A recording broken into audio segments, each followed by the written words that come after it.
This is the way I look at it. I'm the man, I'm the band, but I'm also the brand. And so if I can find ways to have synergy with those three elements of myself, it equals money. And so at some point, I'm gonna hit the wall as to how much I can maximize this as a recording artist. Hip hop is a big part of what people consider to be culture nowadays all over the world. And the sooner you understand that dynamic, the sooner you can really start being the person who takes advantage of you.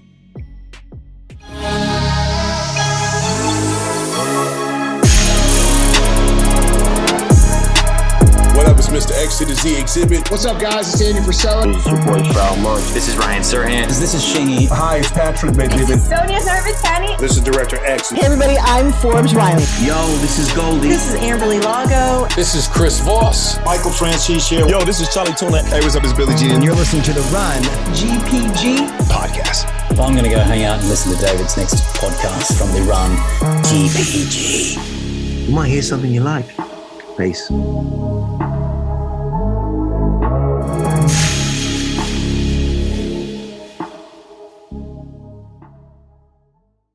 Our guest today is one of the most respected voices in hip-hop. Bernard Freeman, better known as Bun B, is one half of the legendary Southern rap duo UGK. With UGK, he dropped an impressive and noteworthy run of albums. In addition, Bun has a very distinguished solo career, releasing a number of award-winning albums with critical acclaim, such as Trill, TrillOG, Return of the Trill, a live album, among others, as well as his most recent album, Trillstatic 2. He's also worked and collaborated with other hip-hop legends and icons like Jay-Z, Lil Wayne, 2 Chainz, 50 Cent, Outkast, and many, many more. Bun is also a successful entrepreneur and businessman with his new project, Trill Burger. I'm excited to talk about all that and more with one and only Bun B. Welcome to the Run GpG podcast. Thank you for having me, Dave. Happy to be here. Yeah, good to have you. Been excited to have you for a minute here. In fact, in honor of having you as guest today, we'll be changing the name of the Run GpG podcast to the Bun GpG podcast for this episode. We're going to do that. I'm on it. Anyway, so much I do want to talk to you about. You've had an interesting life and career, and of course, all you're doing with the new business. But to start with, I do want to paint the picture a little bit, as we say, get a brief pre-Bun B biography, if we could, which will give us some context for a discussion. So, to break the ice, Bun, take us back to the beginning. Who is Bernard Freeman, aka Bun B? Where are you from? Where did you grow up? I was born in Houston, Texas, to Esther and Rodney Freeman, youngest of 4 boys. Lived in Houston until my parents divorced around, I would say, 5th grade. My mother and I moved to Port Arthur, Texas, where she had a very large family support system. Mm-hmm. I stayed there up until I graduated in 91. I literally moved out graduation night, moved back to Houston, moved in with my dad. That lasted about 30 days. And then I made a deal with a good friend of mine's mother to stay in his bedroom while he went off to college. And I used that opportunity to get a job in the record store with the guy that decided to sign us eventually as a group. We dropped our first project in February of 92. And by May of 92, we had signed a major label deal with Jive Records, who was a division of Arista Records at the time. And the rest, as they say, is history. Nice. I always like to ask what, your earliest influences in music might have been. Like, what hip hop albums or groups were you listening to, or did you grow up listening to?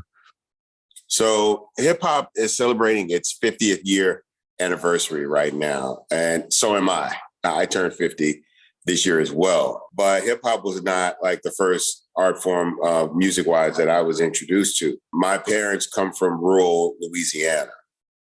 So there was a lot of blues music, but also this genre of music called Zydeco, which is more Creole Cajun-based music, very heavy on like accordions. This kind of music that they played at juke joints and dance halls and gatherings and whatnot in southwestern Louisiana. And it's very specific to that region. So that was some of the first musical influences in my life. And then as I got older, a lot of soul music, R&B music like Maze, Isley Brothers, Earth, Wind and Fire, and that kind of stuff. But I remember, hip hop like hitting me like dead in the chest, right? Like hearing Grandmaster Flash and The Message and stuff like that, Rapper's Delight, and on to Curtis Blow, Run DMC, just watching hip hop grow and expand outside of New York, going out to LA with, Ice Cube and NWA, people like Too Short in the Bay Area, seeing it go out to Miami, with Luke and the 2 Live Crew, and then having it happen right here in Houston with Rap-A-Lot Records and the Ghetto Boys, So the deeper I got into the culture, the more I found that the culture was expanding across the country and had actually made its way to Houston. And for many years, I was just a listener. But as hip hop found its way to my small town of Port Arthur, I was like, well, I didn't know this was something that was accessible. I thought you had to be from some of these other places to actually do this music. And so starting to see local people around me make that music made me very interested in wanting to give it a try. And I was very bad at the beginning, but I really, really wanted it. So I worked hard at it.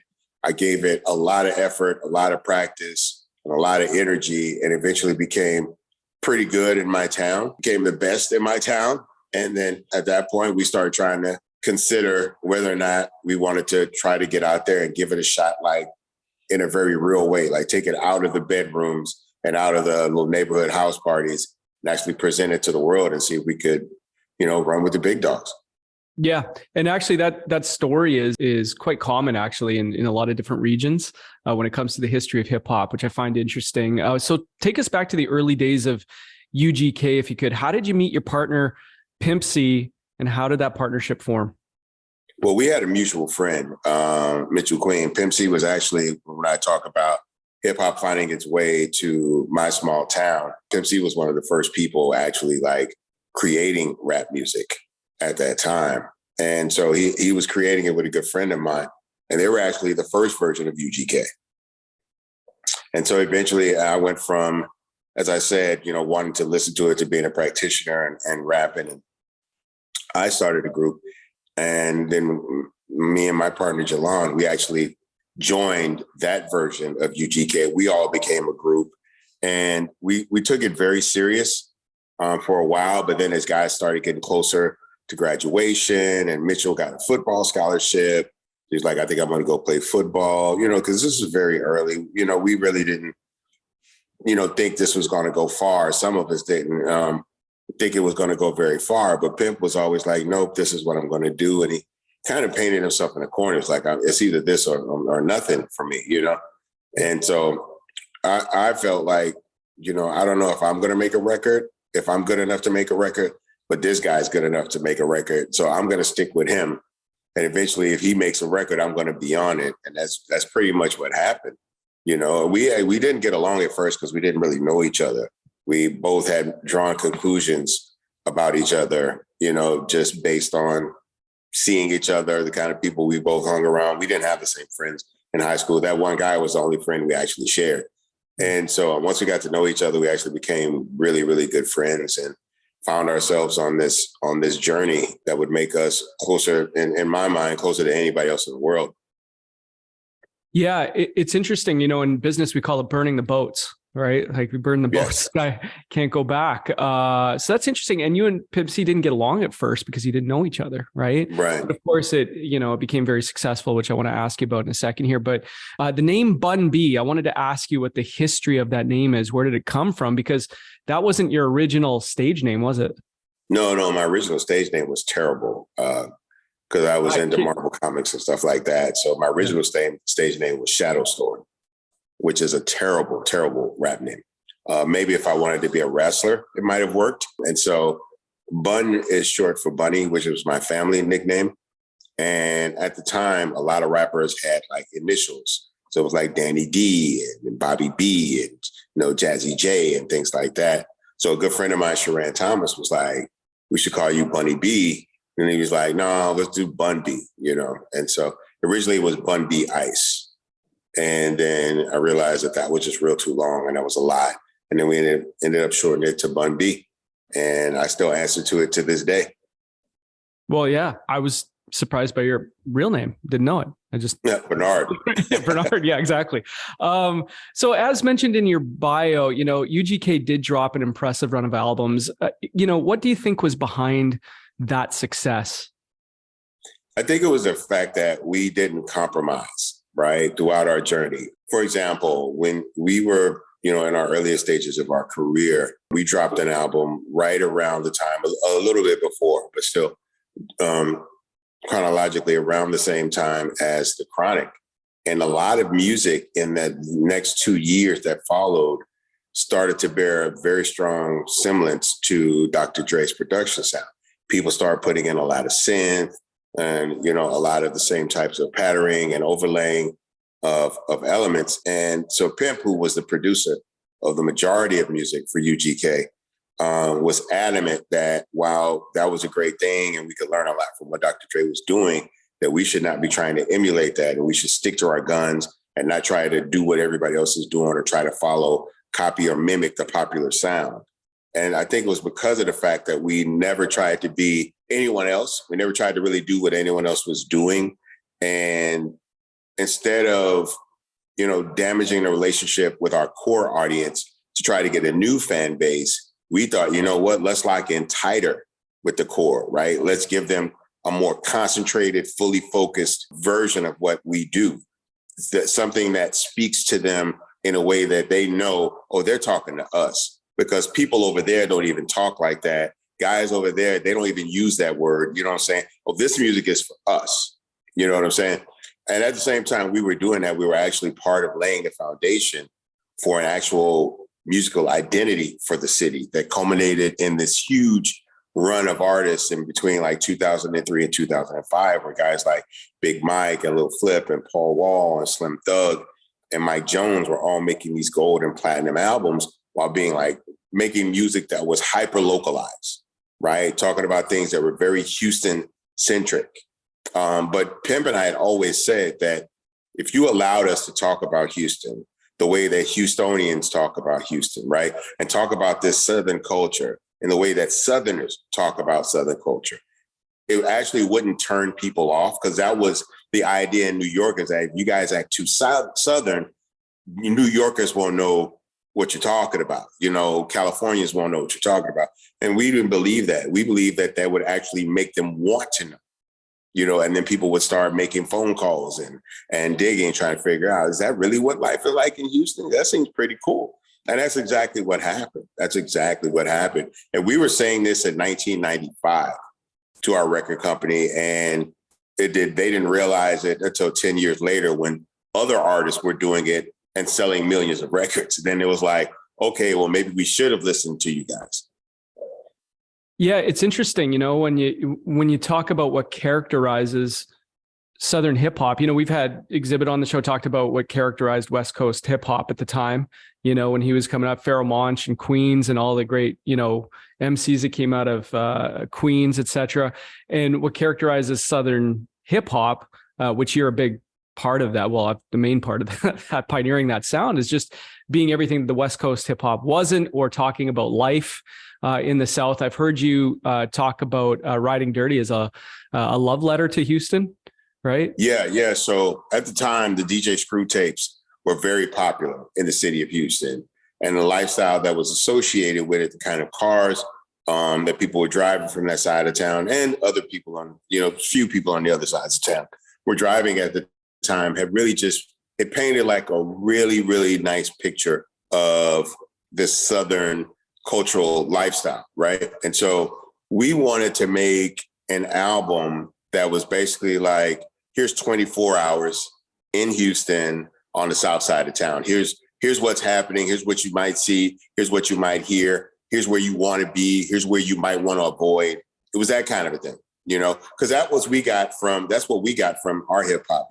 LA warned you about the gangbanging. Make sure you don't go over here. Don't do this. Watch the police. The East Coast was the same thing. Like, stay in the city. Be careful if you go out to the Brooklyn or Queens, and stay away from the Bronx by all means possible. So hip hop actually became like an almanac for people. It was an audio almanac telling people where to go eat, where to go party, where to stay, what side of town has this type of tourist attraction. It was all of that kind of stuff. We were giving people information, and that's what we had always gotten from artists. We grew up listening to BDP and Public Enemy and artists that not only entertained you, but also educated you. You know what I'm saying? They made you aware of the world you lived in. And so for us, myself and Pimp C, it was always a priority to make sure that our music, while it was entertaining, because music at the very least has to be entertaining, but music done at its best can educate people, it can inform people, it can actually activate people, you know, it can tell people what, you know, what's happening in the world and what they could do to be a part of either being against that or, you know, amplifying those voices. And so that's what we wanted to do with our music. And I feel like we got to a point with Riding Dirty where we knew the perfect balance of how to do that, right? Give people as much entertainment as they wanted to listen to the music and dance or whatever it was they preferred to do while enjoying the music, but then also taking something away with it when the album was done playing. You know, you feel like not only did you learn a lot about that environment and that lifestyle, but also what it's like to navigate that. Yeah, an almanac. I've never heard it put that way before, but I like that. Almanac, I think that's true. Now, speaking of, you know, your best known albums and songs, you know, one of your biggest and most popular songs was International Players Anthem, which was, it actually has an interesting story, right? The genesis of that hit began when Pimp C was in jail. Is that correct? What's the story behind that song? Yeah, so when Pimp C was in jail, one of the things that he was able to do was work in the library. And working in the library allowed him access to audio equipment. That was one of the few places where you were allowed to actually listen to music. You actually had access to CD players and whatnot. And so he would listen to a lot of the newer music that was coming out. And one of the albums that he had heard was an album by Project Pat. And one of the songs on that album was called I Choose You. And so when he came out of jail, obviously this would have been like a year and a half, almost 2 years after that album had come out, we were working on our first album after his release. And one of the people we worked with was 3 6 Mafia. And they're Juicy J and DJ Paul are, you know, we've been friends with these guys over 20 years, you know, really good friends outside of music, more so than music, because we don't really collaborate on a lot of stuff. But we talk all the time, still to this day. And so when we were talking with them, we were in LA at the studio, and I believe we were at Paul's house.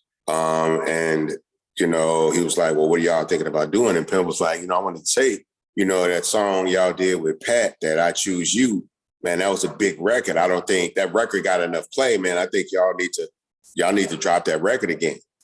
You know, he's like, what do you mean? He's like, that's a hit record. You didn't expose it to the people right. I think you should maybe re-release it. And they were like, no, we're not gonna re-release it. Pat's done another album. We're on the different stuff. And he was like, man, I'm telling you, that's a hit record. If you don't believe me, give it to me. And they're like, what do you mean? He's like, give us that track. Let us rap over it. I'll show you that that's a hit record. And they're like, Pimp, we got all kind of beats. Why would you want a beat we made 2 years ago? He said, I'm telling you, that's a hit record. You know what I'm saying? They were like, okay, cool. And so we had recorded the record. It was a UGK record at the time. It's fully recorded. And it was All-Star Weekend coming up in Los Angeles. And so back in those days, record labels used to put out a sampler, which was basically snippets of different songs from an album to give you an idea of what the album would sound like and encourage people to go and buy the album. They don't do this at all anymore. And so this sampler went out during All-Star Weekend in Los Angeles. And so separately, because they weren't even really recording at the time together, Big Boy and Andre 3000 both separately got a copy of the sampler, and they both really liked the song International Players Anthem. They really liked that record. And so separately, they both reached out to us and asked us, could they be a part of that song? Andre was like, I really like the record, but I want to rap without the drums. I just want to rap to the music, no drums. We were like, cool. And then Big Boy was like, I don't want to rap to the music. I want to rap to just the drums. And we were like, cool. So they both sent in their versions separately. The crazy thing is that we were signed to the same label. So we didn't have to go to someone to clear their performance, their appearance on our album. We're all in-house. So the label, of course, was like, of course you guys can have it. And so we put the song together. At the same time, we'd recorded a version of this song the original version of this song, even though we hadn't played it, was with 3 6 Mafia. Well, during all of this, 3 6 Mafia wins the Oscar for best song in a movie with Hard Out Here for a Pimp. Taking that, because typically when people win Oscars, the price goes up, right? Actors typically earn more money, directors, everyone involved in a film, when they win an Oscar, their price goes up. They went back to their record company to try to renegotiate. But the record company was like, well, it's not your record. It's actually Terrence Howard's record in the movie. You're not in the movie. So I don't see why we should do. So they went back and forth. And so they ended up, the record company and them got to the point where they were like, okay, you guys are being unreasonable. So we're just going to shelf you, which means basically we're not going to allow you to release music right now. Contractually, we're not going to allow you to release music. We're not going to put out any albums, even if you bring them to us right now. But they were also a production company, and they didn't have a production deal. So they couldn't rap on our song, but they could still produce the song. And so meanwhile, we go back to the Outkast version of this record, since we can't even have the 3 6 Mafia version of the record anymore. Thankfully, we have this Outkast version of the record. But even with him doing the record, Andre at the time was not even really recording, much less doing any videos. And he told me, he says, I'll do this song, but I'm not going to do a video. Like, he was very adamant, we're not doing the video. And so we had this record, and everybody's trying to figure out, this is a huge record. We've got to try to figure out how to get a video out of this. And so I was like, well, I knew that their number one collaborator, and particularly Andre's number one collaborator in the creation of a lot of the Outkast videos, was Brian Barber. And so I reached out to Brian Barber. I said, look, we want to hire you as the director of this video. I want you to go to Andre and give him complete creative control over the treatment, right? So that he knows whatever his vision is, that you can execute it, because that's what you've done for him. I said, this is the best chance we got at getting this video done. He went to him, Andre accepted, came up with the idea of the wedding, and us trying to, convince him not to get married and whatnot. But if he is, just keep it real, that whole thing.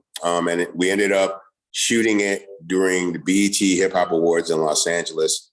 And because so many people were in town, that's how we get so many cameos in the video. That's why David Banner is in the video. Lucas Haas is a groomsman. Like, it's a very, very interesting crew of people in this video. T-Pain is in the choir. My wife was actually like a choir director. It was really, really fun time. We shot in an actual church in Los Angeles. The pastor actually is doing the pastor of the church is doing the ceremony. It was really, really fun. And we did that whole video in one day. Well, first of all, it's a bunch of takeaways from that. If you're listening, true entrepreneur, you found a way to get it done, right? You found a way to get it done. Yeah. And the incredible history there behind one of the biggest hits ever, right? And, it was nominated for a Grammy. And I believe you've had a couple Grammy nominations, if I'm not mistaken, right? Yes, we've had two. One for Big Pimpin' with Jay-Z, and one for International Players Anthem with Outkast. Right. Now, we just had the Grammys last weekend. Yes. Right? I'm not sure if you watched the 50-year anniversary tribute. Did you watch that? Oh yeah. What were your thoughts? It's a beautiful thing to see hip hop being celebrated in that way, and that's in that room that for so many years has always been this back and forth with hip hop and the Grammys in terms of recognition. But I feel like, in 2023, and I'm a member of the Recording Academy as well. I'm actually a national trustee, but it's beautiful to be a representative of hip hop in the Recording Academy. It's a great thing. And I try to send the right message by example, but I think the Grammys sent a great message by closing with an 8-minute long rap song, which features one of the greatest verses written in modern history, honestly. That was unbelievable. And I do want to ask you about Jay-Z's involvement in a moment here. But, speaking of the Grammys, you've worked with Beyoncé, who officially has the most Grammys ever. She broke the record on Sunday. So what are your thoughts on that? And what comes to mind when I mention the name Beyoncé? What was it like working with her? I mean, class act. First of all, let's talk about Beyoncé. I met a lot of people. I've been around everybody. The only person at this point I haven't been in the same room with is maybe Dr. Dre, right? I've never seen anyone with that level of commitment. In the day that we did the music video for Check Up On It, which was a song from the Pink Panther remake with Steve Martin and Beyoncé, I watched her in maybe a, 8 to 10 hour period, do 5 full costume changes, hair, makeup, clothing, everything, execute high levels of choreography, right? Over and over again, never complained, never looked like, it was a bother or anything like that. I performed with Beyoncé. Beyoncé does not do a sound check. She does full dress rehearsals. So they're not doing songs. They literally ran through the entire 2-hour concert. I've been on stage with her, watched her perform for 2 hours plus, give every single bit of energy that she had, walk off the stage, collapse in security's arms, like put on an oxygen mask. I don't know anyone that gives more of themselves to their craft. It was amazing just to watch. And so when you see someone like that become the most storied Grammy winner of all time, it's par for the course. The person that works the hardest should be the most accomplished and should go home with the most toys. Mm-hmm. And this is in an industry where everybody, for the most part, works hard. In order for these songs to become #1 records, somebody is leaving blood, sweat, and tears in that studio to make it happen. Sometimes several people, and it's never one person. It's always a concerted group effort to make these things work, but it all rests on her shoulders. And she carries it with such class and such grace that it's just amazing to see someone who, I always like to say, people like Beyoncé could be, she could very well be a full-on diva if she wanted to. And she couldn't be further from it. You talk about humble, approachable, personable, welcoming. When Beyoncé talks to you and listens to you, you feel like the only person in the room with her. It's an amazing talent that she has to make people feel seen and heard in that moment. You don't just feel like another person in a line of people in a meet and greet or some kind of VIP scenario. And she's from Houston. On top of all of that, she's from Houston. She probably our greatest export. The synergy, and we have a phrase we use all the time, which is success leaves clues, right? Success leaves clues. So as you said, she's being recognized for all the hard work. And, speaking of Beyonce, you were talking about Jay-Z there being featured at this year's Grammys with a performance at the end, which was, I thought it was unbelievable. And also he's the husband of Beyonce now, right? So you've worked with Jay-Z, as you mentioned on Big Pimpin'. I have to ask you about what comes to mind when I say the name Jay-Z. Transition. Watching people like the Puffies and the Jay-Z's and the 50 Cents of the world, and also people like the Swizz Beats, particularly with investment, right? Like you say, success leaves clues. I realized very early on that while hip hop can afford me a very comfortable lifestyle and can very easily make me rich, that I'm gonna have to take whatever I learn and utilize that in order to become wealthy. And so you look at someone like Jay-Z, who's made a really nice amount of money from music. Most people could live, several generations with the money that Jay-Z makes solely off of music. But Jay-Z is not wealthy from music. He's wealthy because he realized he's a walking, talking IP, right? And he's realized that almost every single facet of what he does and who he is can, if done right and is necessary, to be monetized. And so you look at someone like Puffy, who did very well in the music industry as an artist, but became wealthy as a businessman, transitioning into liquor and these other avenues. The same thing with someone like a 50 Cent, right? And so what that tells me is that not only can hip hop as a culture sell products, right? Because you look at almost anything that's being sold, there's a hip hop element in maybe 95% of what you see advertised to you in the way that it's advertised to you. But that also I could sell myself, right? And so I started looking at myself as like, this is the way I look at it. I'm the man, I'm the band, but I'm also the brand.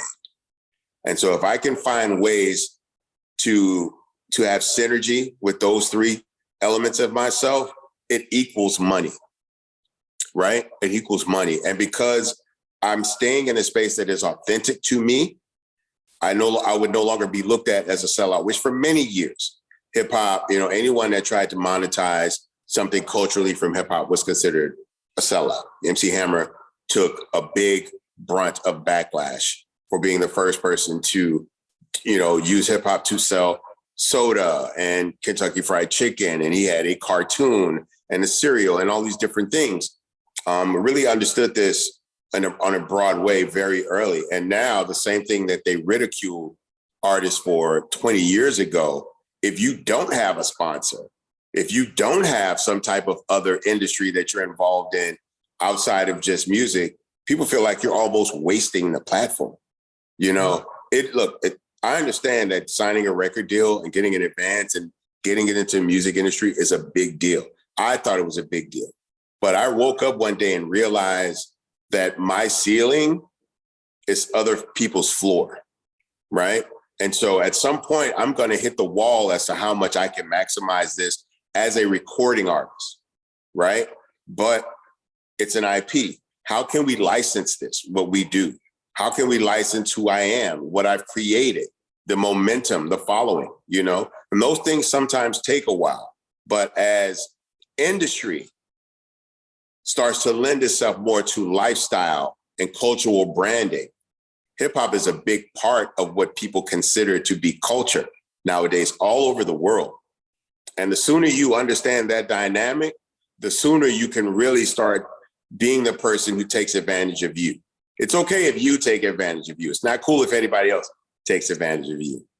So, I learned a lot going into these meetings about things that I didn't think would come into play in my life until literally decades later. The idea that I am a spokesman. I am also the product. I am also the provider of the product, the creator. And so all of these things, there's a fee for that. People get paid to do all of those different things. So yeah, in the early days, I did, you ordered a pop, we did a pop-up, you got Bun B for free, right? And we took that on promo. We went to all these music festivals and I took my burger on tour, and as a young artist would have to do, I had to pay for the privilege to be in those rooms, right? But once we won the national competition for best burger, now the burger is validated. Now we've won our Grammy, we've won our Oscar. And so now people pay us for the privilege to have the burger in their spaces. And that's all I wanted to do. My thing was, my mission in creating the momentum of what Trill Burgers is, because I didn't create the burger. The burger was brought to me as is. I thought it was an amazing product. And their thing was, we want you to amplify this product, get eyes on this product, get people into the room to try this product. And so for me, I was like, the best thing I've got is for me to be, right? Make me a part of this burger, make us inseparable, get people into the building. And then when they try the burger, which I know is legitimate, now we've got them. But then in the course of doing that, this actually turned this brand from something that's solely built on the culinary idea of the burger, but now it's more culturally based. Now people actually have a dog in this race in the same way that they bought my music and wanted me to be successful and they get bragging rights. Oh, BunB's one of the best rappers out there and he's from here. Now they could say, oh, BunB's got the, Trill Burger is the best burger in America and it's from here, And so I understand that dynamic. You know what I'm saying? So I know that, if you go to Chicago and you go to Michael Jordan Steakhouse, you could go to any steakhouse in Chicago, right? But the idea of going to Michael Jordan Steakhouse is this underlying notion of, what if we go and Michael Jordan's actually there, right? And so I know there's a lot of that where people think about Trill Burgers. Hey, man, let's go to the pop-up. He's usually there. You never know. We might see him when he's there. And then you come to the pop-up, I'm actually there and I actually hand you.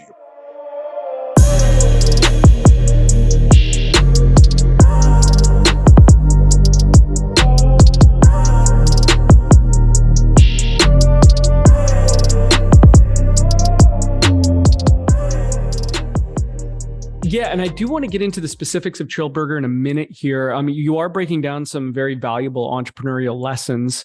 And of course, I saw you playing golf with Travis Scott, eating Trill Burgers, which I thought was really cool. That was fun. Terrible swing he's got, though. Terrible swing. No, look, mine is made way worse. If I could tell you, if you notice, you didn't see any of me, right? On there. I wouldn't even say I'm a novice. Like I'm just, because I get invited to so many of these things. Yeah. I'm like, you know what? You might as well start trying to play. So this was like my first time actually driving off of a tee at a golf range and putting on the green. Yeah. You know, and they make great photos. Oh, they do. And you know, like I'm an avid golfer. I take golf really seriously. So when I saw that swing from Travis Scott, I was horrified. I actually had to show my wife. I said, listen, look at this. Can you believe it? And she's looking at it because she, you know, I watch this stuff in slow motion, right? But anyways, that was fun to see you guys eating Trill Burgers. Of course, that was fantastic. Brand association you're talking about. And I do want to talk, and I do want to talk about that in a second here. But before we leave just the career a little bit, I did want to ask you about this because I find it kind of ironic. You know, you and Jay-Z obviously were nominated for a Grammy for Big Pimpin', but Jay-Z was actually boycotting the Grammys that year, if I'm not mistaken, right? What's the story? So like, what's the story behind there? Because he's like the main, I mean, they showed him every, 30 seconds at the Grammys this year, but the year he was nominated for arguably one of the biggest songs ever, he boycotted. Yeah. So I think it was the idea of how hip hop was being presented still. Hip hop was at that point a major factor in music. Hip hop artists were becoming the new rock stars in music. And I don't believe they felt that the record, which was literally Big Pimpin' was the biggest record of the year. Right. And I don't believe that they were going to give them a proper presentation of the record in the day. I'm not sure if a performance was ever even talked about. And so I think on the principle of how they were trying to play them that year, they just rejected it on general principle, which unfortunately means I reject it as well. And you always want to show a unified front in these type of things culturally, within the genre, all of us want to be on the same side. And we did, we all wanted to make sure that hip hop was represented correctly in that space. And, here we are 23 years later, and I'm not sure how much more the Grammys could have done to honor hip hop. The other day, they did leave a couple of names out. They did leave Gangsta Boo out of the in memoriam, and Aaron Carter for that. 23 years. It's been 23 years. Yeah, Big Pimpin' was 2000. Was the year 2000. Yeah. And you can go into any club. I've been all around the world, literally all over the world doing Gumball 3000. And I have been to every club you could think of, from, Rhode Island to Russia to Romania. And it all hits the same. That record means the same thing in every single room I've seen it played in, which is a remarkable thing to have. I had a good friend of mine, Everlast, call me and was like, how's it feel, man? You got one of those records? Because obviously Everlast has Jump Around. That record's never going to die. That record's always going to be generationally, right? That's 30 years away from the beginning of that record. That record's 30 years old. And college kids, every 4, 5, 10 years, they adopt that song. They get indoctrinated to college life with that song. And it's amazing to see. And to think that I actually have a record that potentially could mean the same thing generation after generation, that's insane, Yeah. And you've got more than one. Like that's, Bun B. Players Anthem, I think, is another one. Players Anthem exists on a totally different level as a wedding like reception song. So that's actually over the last 5 years has been like a huge addition for us revenue wise. We get booked for weddings like you wouldn't believe. I don't even have to do a whole show. I can come in and literally do that one song and boom, it works. What's interesting too is I saw an interview you did where you were talking about a little known fact that, Jay-Z took the first 4 bars of 99 Problems from a song called Touched. right? Yeah, this thing keeps coming up. It's something that I really try to downplay, and I don't want to. I'm sure he can't be crazy about hearing this thing come up every now and then, but this is common practice in hip hop. People take lyrics and plays on words. People do this all the time. I remember I made a play on word on Slick Rick says on Lottie Dottie, he makes it, and he says, I get up and I stretch up, I'm on and yawn. And I actually did a play on that in a song. And we got a call from a publishing company like, hey, you owe Slick Rick some money for this type of thing. You know, some people, I don't look at it that way. Some people like, I love it. It's a beautiful thing that you've done it. And I didn't really think of it as anything when he did it, you know, but all of a sudden now in this information age and everybody wanting to bring up something that very few people know, here this thing comes up again. Well, you know, that's the special thing about hip hop is the collaboration. You know, there's a lot of collaboration in hip hop among artists and respect, etc. And speaking of that, you know, was talking to our friend Apathy, our mutual friend Apathy, about, you know, your history. And he calls you, this is what he calls you, the mayor of hip hop.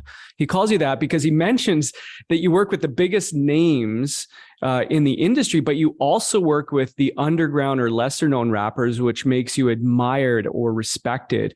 What are your thoughts on that? And have you thought about your place in hip hop history?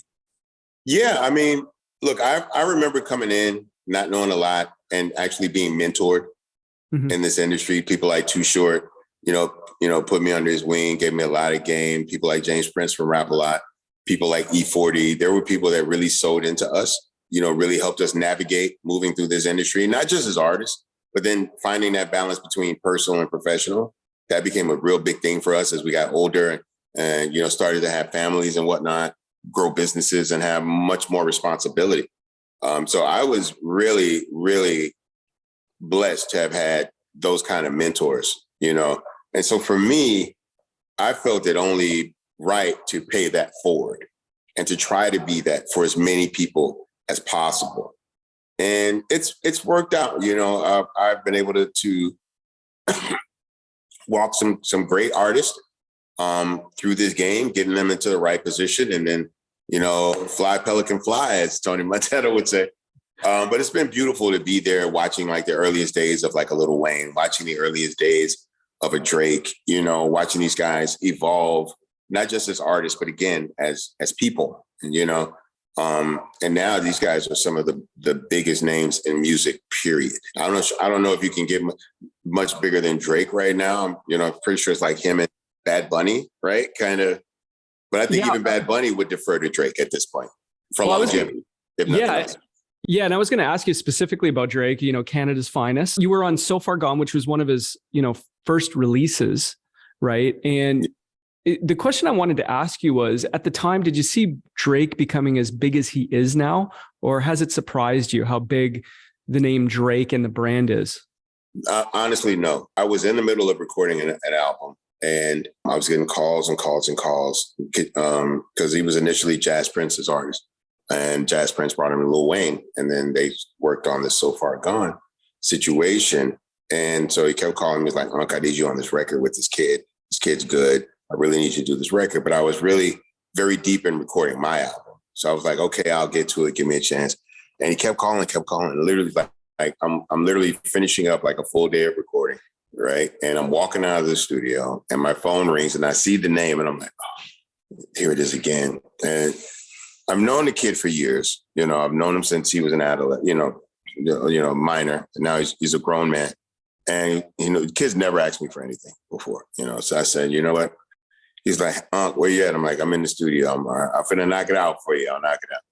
And then I listened to the song and I was like, wow, this is actually a pretty good song. It's pretty good. And then I recorded it and then they went in to mix it. They were supposed to drop it and ended up getting pushed back initially, I think a few days.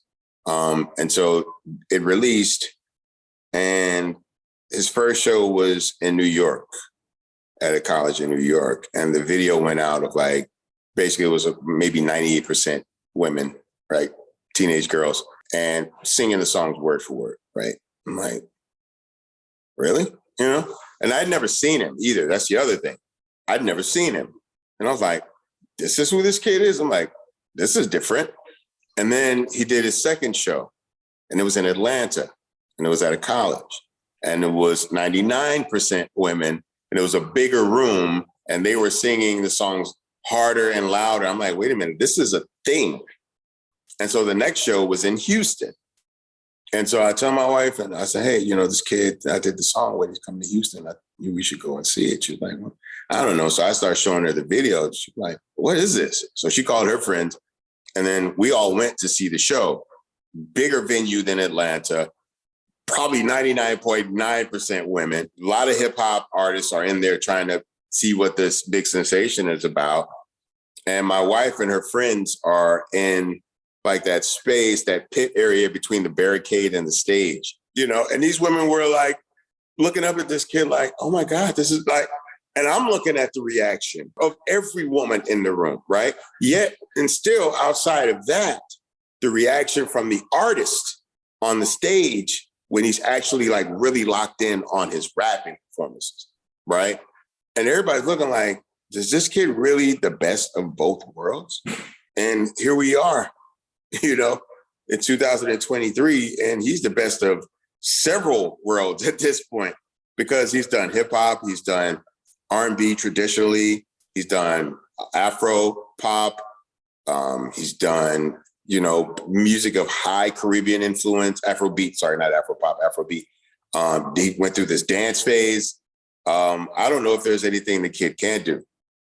Yeah, well, you mentioned the word you used for Jay-Z was transition. I kind of look at Drake the same way. Like you said, he did the dance album. He's done, you know, Afrobeat. He's done, you know, dance hall stuff. He's done, it's a pretty wide swath, right? When you think about it, he's done almost everything. And I wanted to ask you about a name too that you know quite well, Lil Wayne. What comes to mind when I say his name? I consistently refer to him as the greatest rapper alive. I believe that's on the high level of execution and the high level of output of music.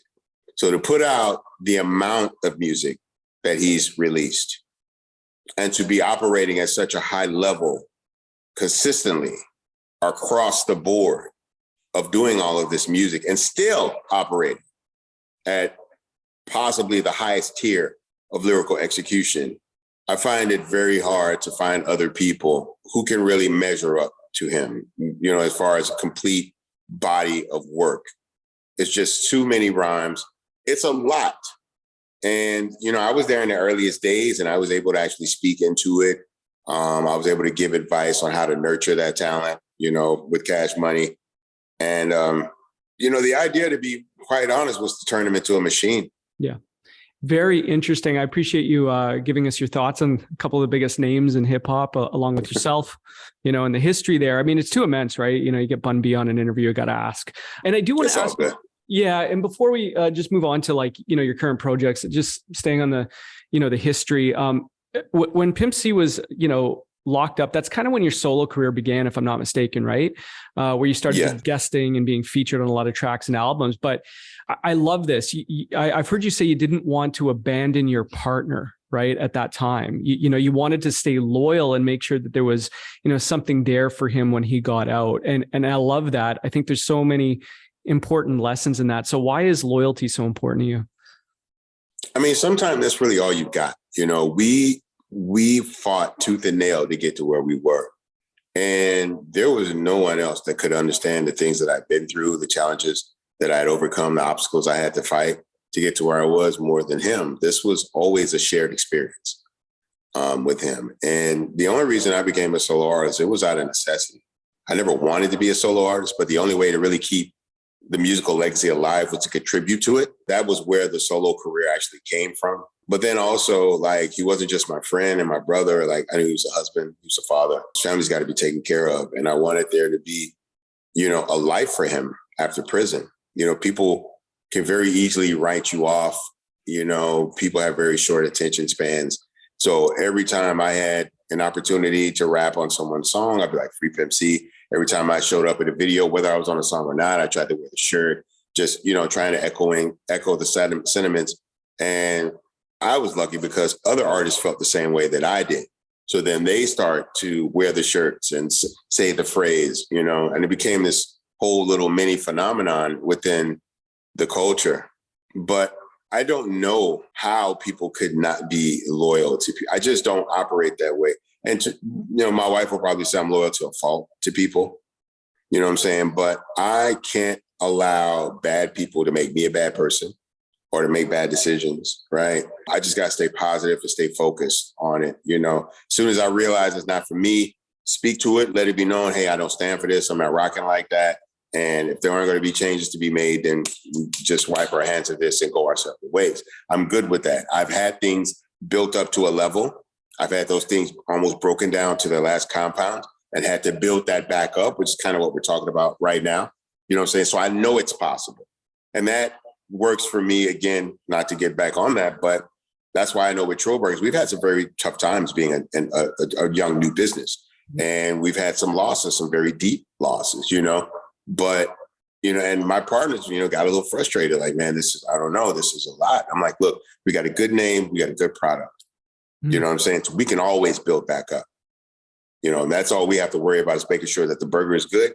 So that anytime we present it, people get the experience that we want them to have, and word of mouth will still have it. Word of mouth is very underestimated in modern times, right? Because everyone thinks of, well, you need social media and all that. Well, what is social media is? It's digital word of mouth.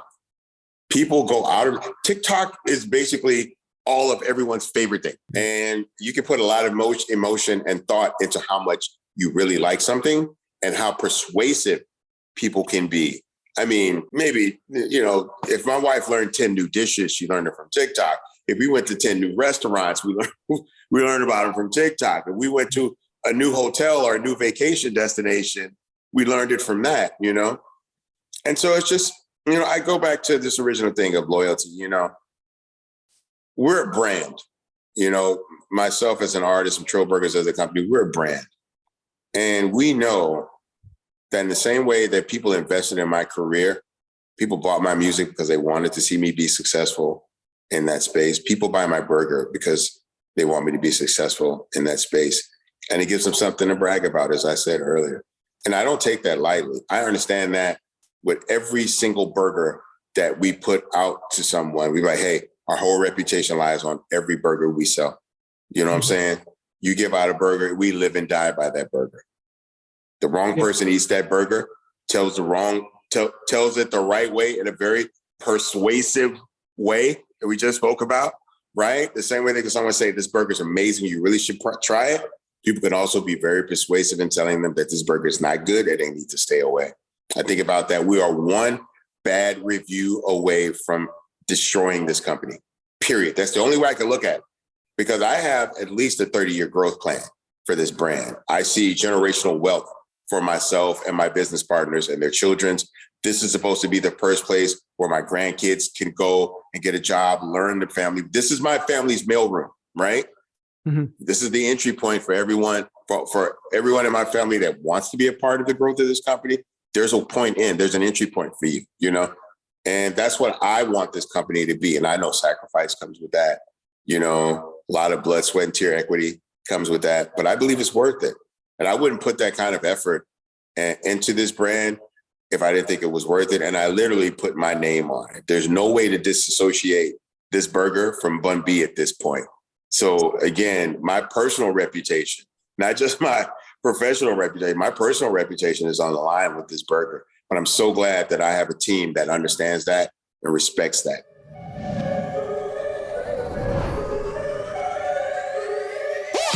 Are you a new real estate agent or thinking about getting a real estate license? If so, you're going to want to ask about the Greater Property Group's Agent Scholarship Program.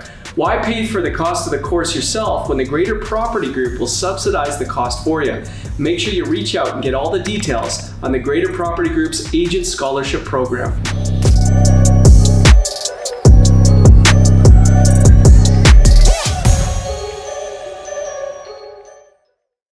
Pimp C gets locked up. You start your solo career, and I believe one of your guest appearances was with 50 Cent, if I'm not mistaken. Yes. What was it like working with 50 Cent? What comes to mind when I mention his name? 50 Cent today is the exact same individual I met over 20 years ago. Very, very cocky, but confident as well. But if you want to talk about where he came from to where he is and where he's going, he is a good person to model transitioning after. You know, he really understood his brand from an early basis, heavily divested in many different places. He was at the golf tournament as well. You know, another person that was like, whenever you're ready to expand the brand and you start opening franchises, let me know. You know, he's happy to put his energy behind the brand as a partner, which is, you know, considerable thing to take in with someone like 50 Cent. I mean, you can put the product in TV shows, movies. He's an incredible spokesman, all of that type of stuff. But there's just that lack of fear of moving into spaces, right? Being disruptive. As a businessman, you have to be ready and prepared to disrupt the market you're entering in, you know, because that's the way to be seen. But you can only profit and build from that if you have a good product. So just having a good, you know, marketing scheme or plan or spokesman, yeah, that'll get people listening. That'll get people intrigued. But the minute the product doesn't add up to the hype, people are turning their way. And now, not only is your product no good, your spokesman has lost a little bit of favor with the base that he's selling to. So for me, it's important that it's always been important, but even more so important with the burger because of the opportunity for repetitive consumption. For an album, I only have to convince you to buy the album one time, right? Then once you buy it, I've got the money, that's fine. But with the burger, I got to consistently convince you that this burger is worth buying and it's at an elevated price point. So I have to take all of that into consideration when I present this product to people. There cannot be a flaw in the presentation because I'm already asking people to spend more for something that they believe shouldn't cost that much, right? The idea of a cheeseburger costing $12 because that's going to be the price point, you know, for the burger is crazy. I could go get 3 burgers for that. You sure can, but what is that burger though? You know, what is that? Yeah, well, you know, do you really want to eat 3 quarter pounders back to back to back? You know, when you say that, the phrase we always use, and I think it applies here, is cost is only a factor in the absence of value, right? Cost is only a factor in the absence of value. So if people understand, you know, the value of what it means to eat a Trill burger, they're not going to question the cost. Doesn't matter. Yes. If right? you know what you're paying for and you know it's worth it, the cost isn't a problem. And I've had people that come that would never typically spend that kind of money, but they gave it a shot because it was my product. And now they can go and tell other people who would probably never spend that on that product that it's worth it. And that kind of real-time word of mouth cosign goes a long way. So, you know, I wanted to ask you about this as well, if you're comfortable talking about it. We do get into, you know, deep subjects and whatnot on the show from time to time, but, you know, the death of your partner, if you're okay talking about this, you mentioned it being the most life-altering event that's ever happened to you, right? And obviously the death of a loved one is traumatic, but why was it so hard for you to process? Professionally, I came in with him. I came in as a group member. I never wanted to be a solo artist. We were always a group member. And there was so much of my life experience that was tied into this group and that partnership with him that the idea of going forward fully without him consciously was a bit much to grasp. Having to do it during his imprisonment was one thing, because it was always built on the idea that at some point he would rejoin and we would continue back on the path together. His passing away put a lot of finality into that, right? At that point, there was no more coming back. Everything about our legacy on that point was on me. And so it repurposed everything for me. And that had really nothing to do with the music, but it was all about making sure that he was honored the right way, that our legacy was put in a proper historical and cultural perspective, and that should I choose to continue to do music, that it would be only to contribute and not to take away. And in this age of licensing and sampling and all of these different revenue streams that are available for you to profit off of music, it was also up to me to make sure that during the course of that I didn't allow his name, image, or music, which I don't control that, the family does, but just the idea of who he was as an artist to be bastardized. And, you know, people ask me all the time, have you ever thought about doing a hologram and all of that? And I just don't know if that's the best way to honor. I just can't say that, you know. And maybe I'm too close, right? Maybe I'm too close, but I feel like his memory can live forever if it's protected properly, right? If we give it the care and concern that it deserves continuously, and we don't do everything for money, when it comes to him, his music and whatnot, because the people can smell it. The people can smell it, right? The base can smell it, right? And the minute they feel like we did something just for money, it compromises my personal integrity, and that carries over into everything else, So in order to do everything that I would need to do post UGK, we have to go into those things conscious of what UGK is and what it means to people. And if there's anything or any facet of what we're doing that could compromise that, then we just can't do it. We just can't do it. If this is done right, they should honor him in the same way that they continuously honor Elvis and other artists for decades and decades and decades, because people make sure, just to be frank, to not put on people's names. That's my number one concern, is just to make sure that whatever happens, that when it's done, that there's no shit on his name. Yeah, again, well said. And I appreciate you sharing your thoughts on that. It's not easy to talk about, I'm sure, but I really do appreciate you talking about it. What was the story about RZA calling you to help at that time, based on what he experienced with losing Old Dirty? I had a lot of people calling me from, obviously, the hip hop community, mutual friends of mine and pimps, as well as close friends of mine. But that was the one call. First of all, I'd never met him. We'd never spoken, not even socially. I have no idea how he got my number to this day. And I talked to him recently during the Nas tour and brought that up because I had never talked to him again. I'd never seen him in person until maybe 3 months ago to thank him for that. But he reached out and was like, he just wanted to talk about what I was going through and to give me some perspective, right, on how it had affected him, because he and Old Dirty Bastard were cousins, if I'm not mistaken. So out of everyone else in the Wu-Tang Clan, that was the individual he'd had the longest relationship with. And so there were a lot of parallels between his relationship with Old Dirty and my relationship with MC.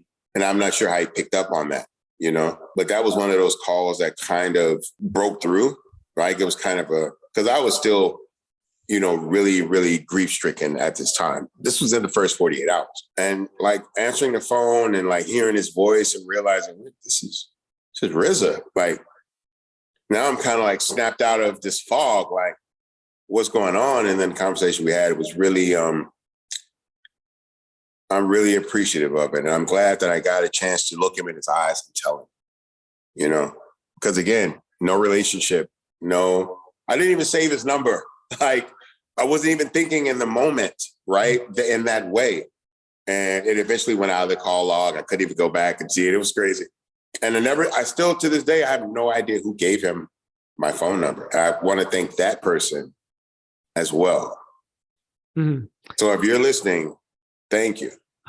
What a history. Tell me who you are. Yeah. What a history. Okay, moving along then. I appreciate, breaking down some career highlights and some, major events in your life. I really appreciate that. Now talking specifically about Trill Burger, your current project, and we've been talking about it off and on here. How did you get into, the food industry? You said it was brought to you, but how specifically did this come about? Because I've heard you say this is not a hamburger, it's a Trill Burger. Right. So what makes it a Trill Burger, and how did you get into this? Because you're talking passionately about it, which I really love. I guess at this point, it's still a startup, having some success. It's getting some traction, right? But people know about Trill Burger. So maybe just give us a little bit of the story and tell us what makes this burger unique. Well, my entry into the culinary space started a little over 10 years ago. A good friend of mine, Freeman, and I started a food blog over our shared love of food. It's called YouGottaEatThis.com, shameless plug. And it was basically, we figured at the very least, we could probably start getting tables easier at different restaurants.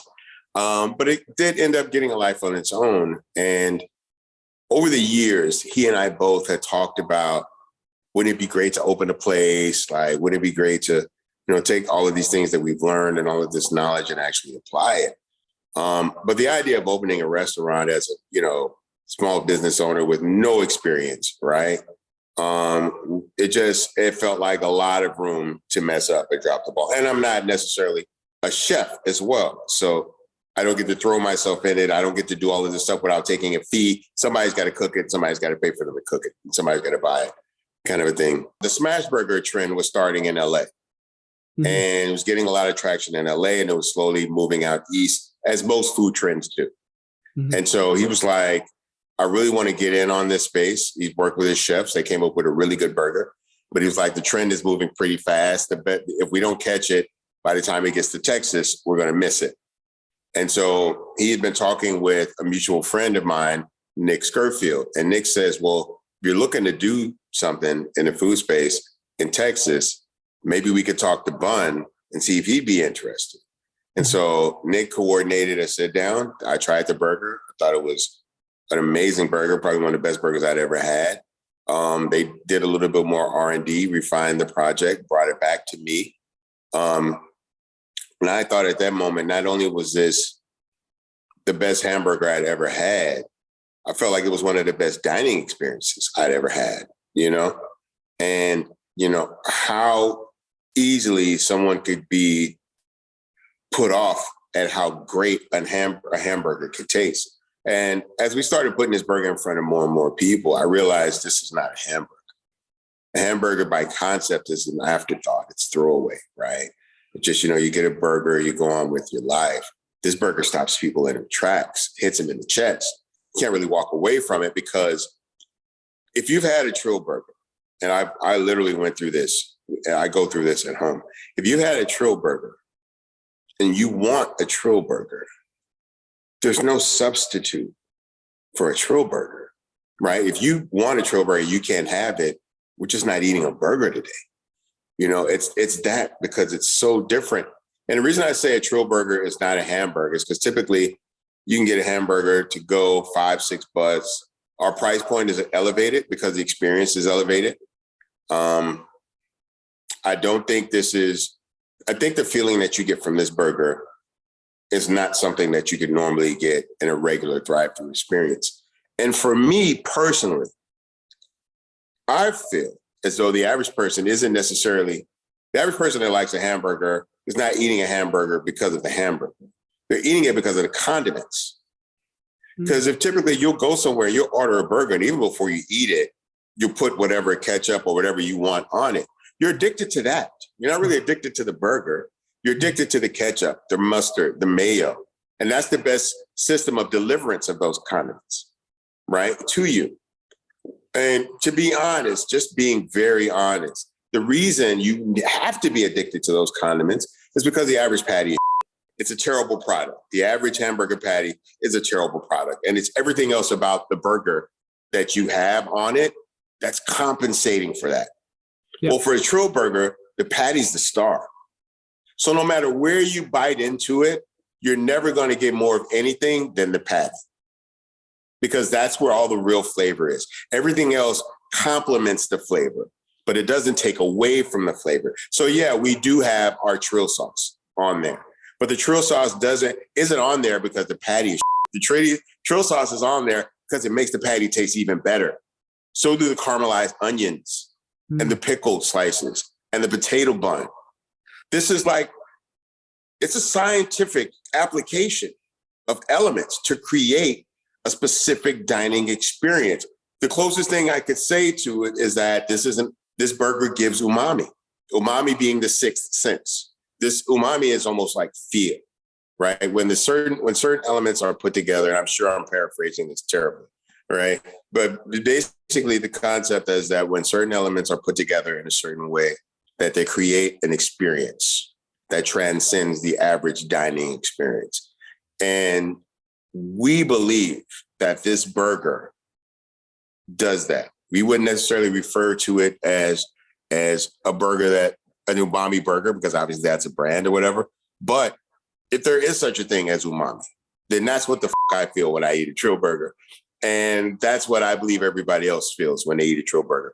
It really, it sits different, because for me, I realized I had a special product, but I realized that this was a very universally accepted product. So it would be very easy to convince people to put a cheeseburger in the room, right? But I'm realizing that when the cheeseburger is in the room and people bite into it, it's not like if you get a piece of shrimp on a stick, you know, it's not like that quarter piece of a burger that you get in a boat on a tray passed around. Food's an afterthought in social settings, typically, right? It's a way of having conversation, icebreakers, a reason for kind of coming together before you go to what's really important. But the Trill Burger ends up in the room and it becomes a point of conversation. Because what someone would normally think is just an afterthought of a product and an appetizer actually has affected so much. Like you bite into a Trill Burger and it's like, what the is this? And it kind of stops you in your tracks. Like, did anybody else eat the burger? I'm not tripping. This shit's good. And you start seeing it around the room. There's no better experience for me than being at a pop-up and handing someone a burger and watching them bite into it and realize, damn, this ain't just a burger. This is a Trill Burger. And the reality is that the people that created this burger, these are classically trained chefs, right? Cordon bleu. I put all this time and effort into getting this type of education in culinary art and put it all into a burger, right? This is the thing that of everything that he cooks, and Chef Mike and Chef Nando, these guys are amazing cooks. But with Chef Mike in particular, he believes that the best version of him as a chef is in this burger. I've taken this burger all around the country. And if there's something better than he cooks it, we're selling that next. There is no one in my company or outside of my company who has eaten this burger and not felt a certain way about this burger. It is impossible to bite into a Trill Burger and not have to talk about what just happened. You're going to want information. You bite into a Trill Burger, okay, what kind of beef is this? What is the sauce? Who came up with this? What's on the onions? It's different. It really, really is. It's a game changer. And this is not just my personal opinion. This is the opinion of literally everyone that's had this Trill Burger. We came up with this concept in the summer in Houston, where temperatures get up to over 100 degrees. We've done a pop-up where the heat index was over 100 degrees and people were miserable in the weather. And it was miserable in how long they had to wait to get the burger. And then they bite into it and 5 hours outside in 100-degree weather makes it all worthwhile.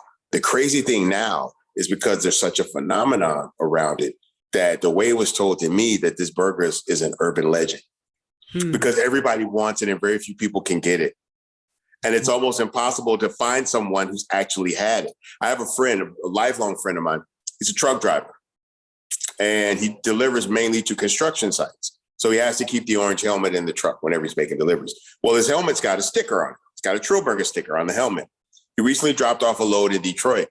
He says he gets on site, he gets out the truck and starts, letting the guys unpack everything. And they see the hat and it's like, you had a Trill Burger? He's like, yeah, I live in Houston. I know, but I had the burger. Is it real? Is it really as good as they say? Because it looks good, bro. Like, don't lie to me, man. Is it really good? And he's like, good, man. It's real. It's legit, And that just makes people more adamant in getting that burger. You're not going to find one person to say a bad thing about this burger. Even the people that we beat in our competition would tell you that it's a pretty good burger. Right? I'm telling you, if our listeners, viewers, subscribers weren't hungry before, we're starving right now. We're actually starving right now. Hearing you talk about it just makes your mouth water. Visually, I saw Travis Scott bite into it on your social, right? Like on Instagram. Yes. I saw him bite into it. And the look of it, it's funny you're talking about it like this because the look of that burger looks so good visually. And I'm on, I'm in a different country looking at this burger. I'm looking at Travis Scott bite into it and his reaction too, right? Was like, whoa, yeah. Right? But caught him off guard. How many burgers has Travis Scott eaten in his life? Oh, that probably wakes up. The average person, how many burgers does the average person eat in their life, right? Probably dozens, easily. Maybe, depending on where you are and where you grew up, hundreds. Yeah. Of burgers, Yeah. right? And again, a burger will not typically stop you in your tracks like that. These burgers stop conversations. They stop traffic. And here's the thing, and we saw this in the competition. People typically make a burger that looks good on a plate. That's how food is presented, right? It has to be neat. It has to be laid out a certain way and be presented so that it's the most attractive version of this burger. Well, for us, the messier the burger it is, the better it is, because this isn't a burger that you want to take a picture of. This is a burger you want to take a bite of. And that's a conscious effort. The way we assemble the burger, the way we wrap the burger in the paper and hand it to you. It's literally a tight fold, a little less than halfway, right? So that everything in the burger, when we take pictures of this burger, there isn't one picture of a Trill Burger where you can't see every single element of the burger. That's subconscious, right? Yep. And you look at this burger and you see that the sauce dripping out and the cheese melting. I took a picture the other day of the burger being put on the bun and the meat was still sizzling. Like the meat was still sizzling. Who gets burgers like that? I put the top bun on that and somebody ate that burger in 45 seconds. Most people have never had a burger that fresh. Yeah. Yeah. Most people's burgers has been sitting under a lamp for at least 10, 15 minutes. Facts. The beauty of Trill Burgers is that it's not cooked till you order it. And you get it as soon as it's ready. As soon as it's done, you get that fucking thing in your hand. It's hot. I've had a lot of people burn the roof of their mouth eating a Trill Burger because it literally came right off of the grill. But you cannot beat the experience of eating a Trill Burger. It is fine dining because too much effort was put into the combination of the ingredients to create that desired effect that we want from people. I could talk about this, but I could do a whole show just talking about this burger. I know. Well, damn it, Bun. It sounds like it sounds like a destination burger. Like I want to get on a plane and come to Houston, wherever the next pop-up is, to try the burger. It sounds like a Michelin 3-star burger, a destination burger. That's what I'll call it from henceforth. I'll take it. Yeah. And, you talked about the pop-ups, but I believe you opened your first bricks and mortar location. So what are your plans for Trill Burger? You talked about a 30-year plan. Where do you see it going? Well, the first thing to do is proof of concept, right? Mm-hmm. So we get this brick and mortar open. We start service to the public. We figure out what the kinks in it. Obviously for us is going to be, we have a corner location, but there's only one entry point for drive-through. So managing traffic at a four-way intersection is going to be a madhouse. It's also right off of an interstate exit.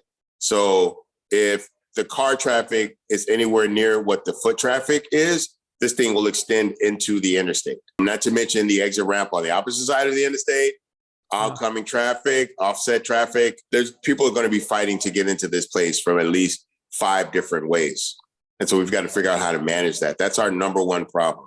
Yeah, but in an interesting way that almost makes it, like you said, scarcity, right? The concept of people fighting to get into the place, not having access, making it difficult, creates a little bit of a buzz as opposed to a big parking lot. I don't know, just in my opinion, when you talk about, branding and marketing, might be a good thing. I don't know.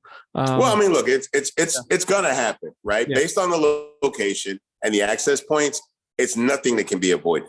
Mm-hmm. And again, if the car traffic is anywhere near the foot traffic, we've got 40, 50 cars, we're going to disrupt traffic in the city. Like there's like a quick lube kind of a thing, oil change, get your engine checked out, get your registration sticker kind of a thing right next door. I don't even know how people are supposed to get into that thing. Like, because this traffic will completely block that entrance. So the idea of people having to cross from the opposite side of the street to try to pull in, we're going to be a headache for this neighborhood. I've had talks with the chief of police and the mayor of Houston, and they want to make sure that they, whatever it is that we need to make this go smooth, because that's who's going to get to bear the brunt of it. If it doesn't work for people, it's going to be City Hall. And everybody knows I have a relationship with the mayor. So I can't use that as a way to disregard things. I have to use that as a way to solve things, right? Smart. Take the head of this city who has access to everything we would need infrastructurally to maintain the flow of traffic on a street that's actively having construction. How about that too, Dave? The street we're on is under construction. Has the mayor had Trill Burger? Yes. Okay, then they know what's going on Yes. there. They're like, whatever we need to do to make it happen, we got you, right? Yeah. We did. Our biggest pop-up to date was at City Hall. Oh, wow. Okay. So we were given Trill Burger Day. I did it as a give back to the city. We did our pop-up at City Hall. I did a free concert spontaneously. I just went up and started rapping on the stage. I mean, we made it a whole day event because I wanted to do something that would allow as much of the city to be a part of it. So we did it on a Sunday. We did it on the grounds of City Hall. Our City Hall has a beautiful lawn and reflection pool in front of it. I allowed other local vendors to come because we knew we couldn't serve everybody.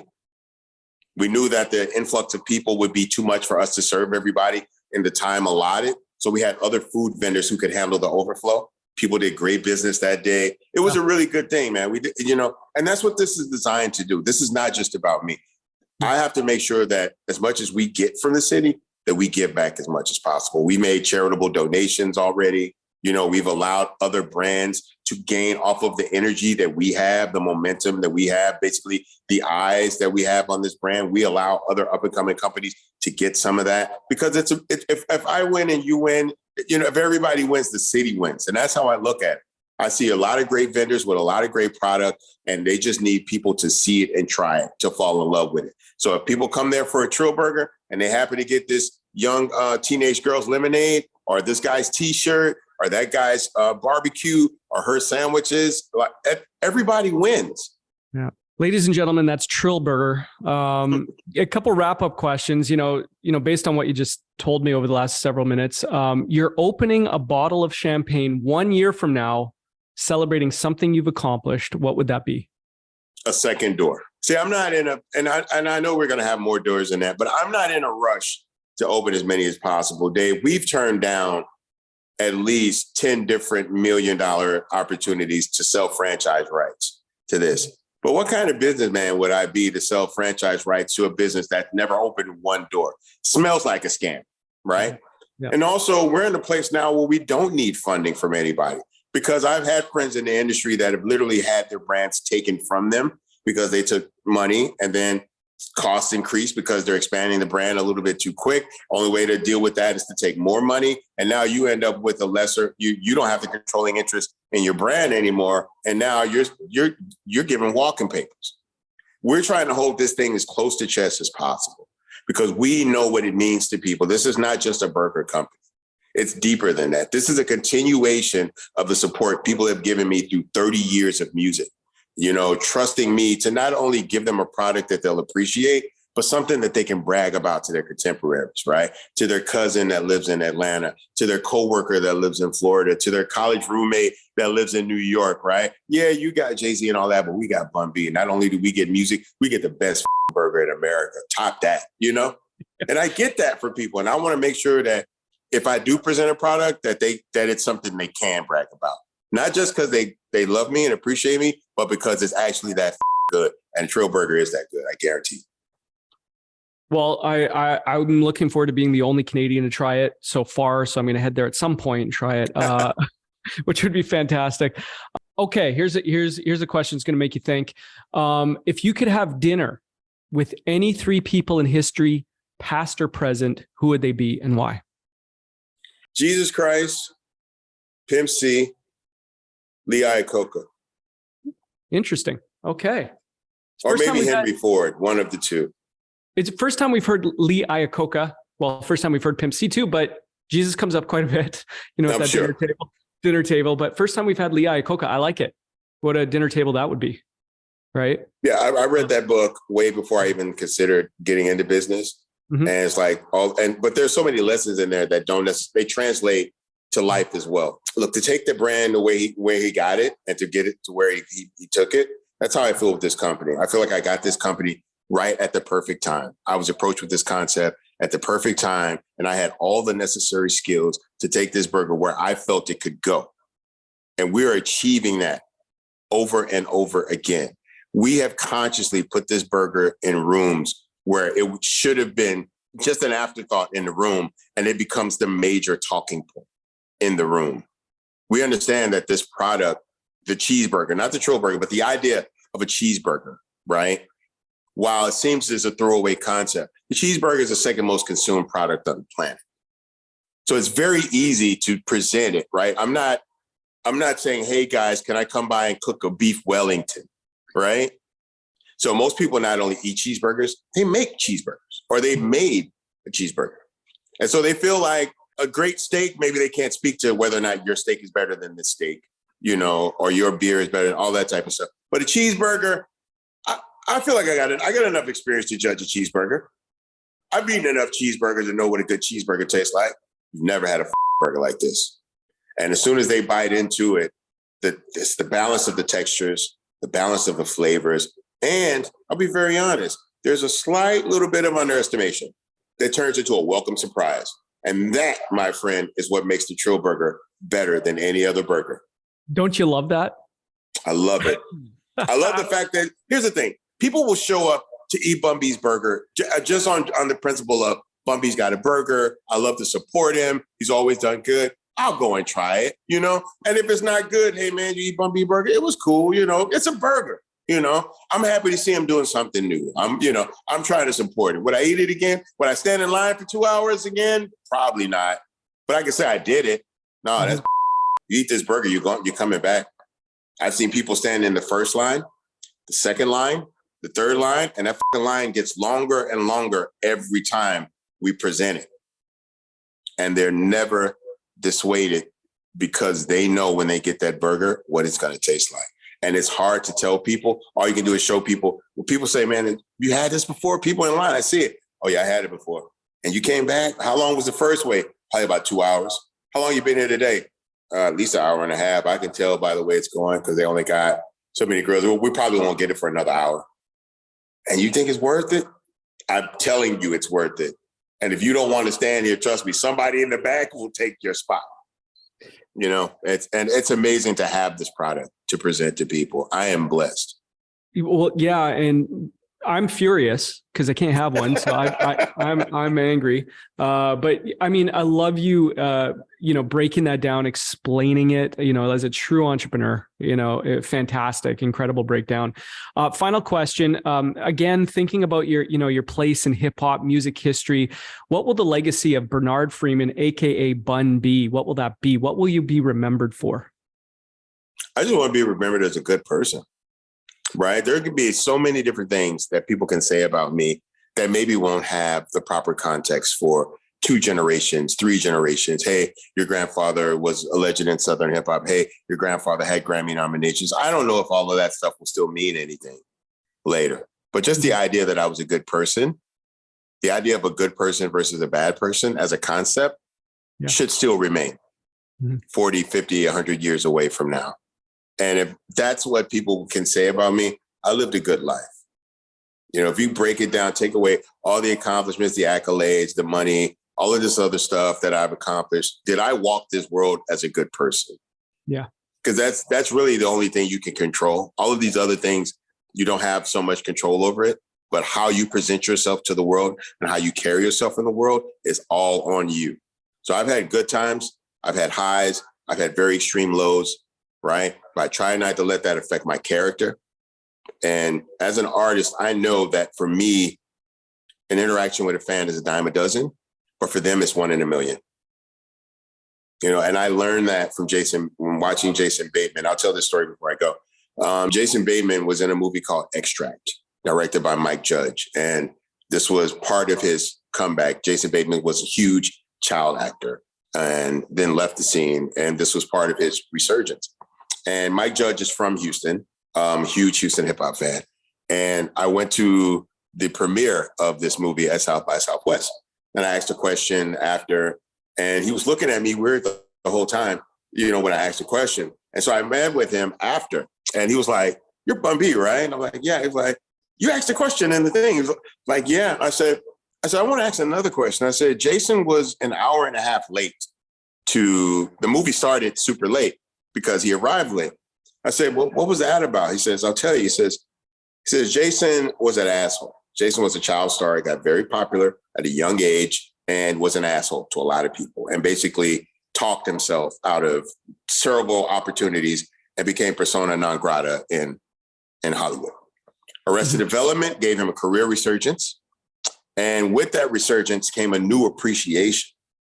And so Jason Bateman literally will take every picture that he's asked to take and will sign every autograph that he's asked to sign, because there's a deeper appreciation of the opportunity being given to him again.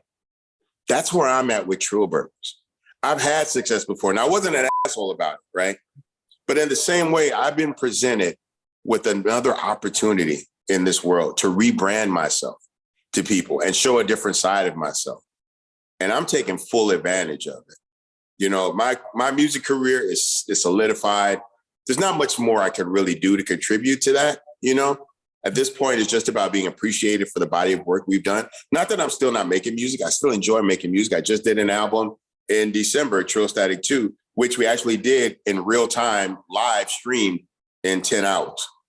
So we let people watch the entire process, the music, the lyric writing, the recording, and we put it out 12 hours later. So we recorded an album and released it to the public in 24 hours. That kind of thing makes me still excited about engaging in the music space. But it's all about this burger right now. Yeah. I feel in the same way that I felt 30 years ago, like hearing my first record being played back to me on a piece of vinyl that had been pressed up for us to make sure the levels were right. I have that same fire and passion about how far I can take this product to people, how many people I can put it in front of and who would appreciate it and want more of it. It gives me new purpose. It gives me, new passion. I wake up in the morning different. I want to know more about real estate. I want to know more about food deals. I just had a great call with Dr. Pepper today. Exciting things. People want to be a part of this journey because we're connecting with people in a real, authentic way. And that's not something you can really pay for authentically. And man, I'm just really excited about, 30 years in a new path. That's why I say, I've had a 30-year career in music that's still going. And I couldn't see that far when I first started, right? I couldn't see that far as a businessman, as a company, as a brand, as an intellectual property. But now with all that experience, I can see 30 years down the line with this burger. I can see putting this burger in strategic places, growing this slowly and where my brand resonates stronger and deeper. And in middle small town America, where my costs are lower as well, right? And I have less competition for a celebrity brand. Yeah. Everybody's got celebrity restaurants in New York and LA. Nobody's got something in Birmingham, Yeah. That's the kind of counter marketing that we're looking at. We're looking at concasive, right? Make it so big in the small towns that the big cities like, why don't we have?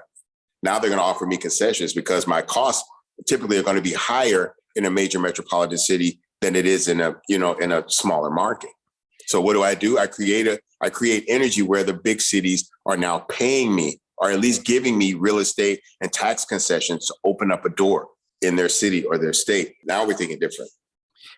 Listen, Bun, you're one of the most articulate guests we've ever had. What an absolute honor to have you on the show today. You're a true legend. I thank you very much for spending time with us. I can't thank you enough. No, man, Dave, I really enjoyed this conversation. Most of the conversations I have are the same. I like the way this one went. I really enjoyed it. Thank you, brother. Appreciate your time so much, man. Thanks, Dave. Yeah.